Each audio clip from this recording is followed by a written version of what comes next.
వేములవాడ రాజన్న ఆలయంలో స్వామివారి దర్శనం కోసం బారులు తీరారు భక్తులు. కోడె మొక్కులు సమర్పించుకునేందుకు రాష్ట్రంలోని వివిధ ప్రాంతాల నుంచి వేములవాడకు చేరుకున్నారు. వేములవాడ రాజరాజేశ్వర స్వామి ఆలయం నుంచి పూర్తి వివరాలు గోపాలకృష్ణ మనకు అందిస్తారు. వేములవాడ శివరాత్రి ఉత్సవాలు అంగరంగ వైభవంగా జరుగుతున్నాయి. స్వామివారికి ఉదయమే అభిషేక పూజలతో ఉత్సవాలు ప్రారంభమై 3 రోజుల పాటు వేములవాడలో శివరాత్రి జాతర ఉత్సవాలు జరుగుతాయి.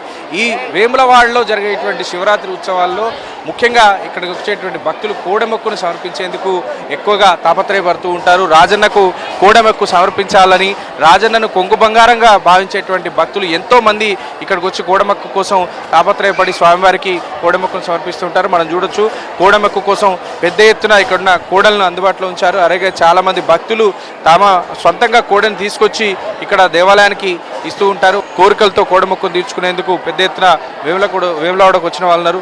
సో పెద్ద ఎత్తున భక్తులు శివరాత్రి రోజున స్వామివారి సేవలు అయితే ఉండబోతున్నారని చెప్పుకోవచ్చు.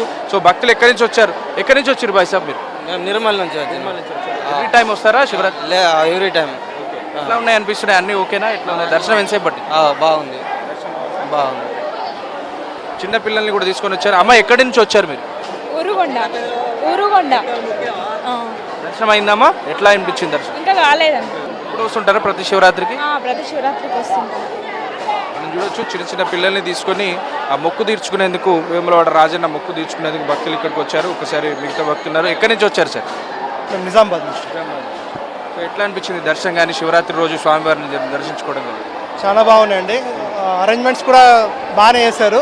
కొంచెం ఇంకొకటి శానిటేషన్, టాయిలెట్స్ కొంచెం ఇంకా ఇంప్రూవ్ చేస్తే బాగుంటుంది. అదేవిధంగా మన తిరుపతి స్టైల్లో కొంచెం మనకు రూమ్స్ అట్లా అరేంజ్ చేస్తారు కదా, అట్లా అరేంజ్ చేసుకుంటూ దీన్ని స్టెప్ బై స్టెప్ రిలీజ్ చేస్తే కొంచెం ఉన్న వాళ్ళకు రిలీఫ్ దొరుకుతుంది. అట్ ద సేమ్ టైం మనకి ఇమ్మీడియట్గా దర్శనం అవుతుందనే ఫీలింగ్లో ఉంటాం. మిగతా టాయిలెట్స్ విషయంలో ఇక్కడ లైన్లో ఉన్నప్పుడు కొంచెం చాలా ఇబ్బంది ఉంది. అది కొంచెం ప్రతి శివరాత్రికి వస్తూ ఉంటారా మీరు? ఈసారి పిల్లల్ని తీసుకొని వచ్చారు కదా, ఎట్లా అనిపించింది? ఈసారి టైమింగ్స్ కానీ ఇంకా చేంజ్ కావాలని కోరుతున్నారు కదా, ఏమైనా సూచనలు చేస్తారా? ఇంకా అదే టైమింగ్స్ ఇబ్బంది లేదు. అంటే మనకు మోర్ దెన్ 6 అవర్స్ అయితే ఎప్పుడు పట్టదు. కాకపోతే ఉన్న 6 అవర్స్లో ఆ శానిటేషన్ కానీ కొంచెం టాయిలెట్స్ కానీ కొంచెం ఇంప్రూవ్మెంట్ చేస్తే పిల్లలు లాంటి వాళ్ళు ఉంటారు. అంటే అన్ని టైంలో ఇబ్బంది కదా, మొత్తం అన్ని డైపర్స్ అన్ని బయట పడేయడానికి డస్ట్బిన్స్ అన్ని లేవు, అంత బయట ఉంటున్నాయి. కొంచెం అది ఒకటి ఇబ్బంది ఉంది. ఇంత పవిత్రమైన రోజున అదంతా దాటుకుంటూ రావాల్సి వస్తుంది. Thank you. సో నిజామాబాద్ నుంచి వచ్చారు కుటుంబంతో సమేతంగా. ఎప్పుడు ప్రతిసారి వేములవాడకు వచ్చి శివరాత్రి రోజున స్వామివారిని దర్శించుకునేటువంటి కుటుంబంగా చెప్తున్నారు.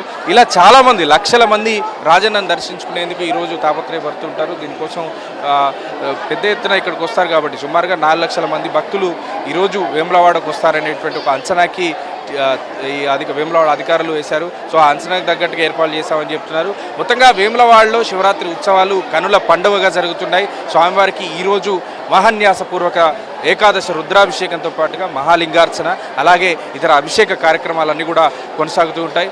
సాయంత్రం రాత్రి 11 గంటలకు మహాలింగోద్భవ కాలంలో స్వామివారికి మహాలింగార్చన చేసి ఆ తర్వాత మహాలింగోద్భవ పూజ జరుగుతోందని చెప్పుకోవచ్చు. కెమెరామెన్ రవితో గోపాల్.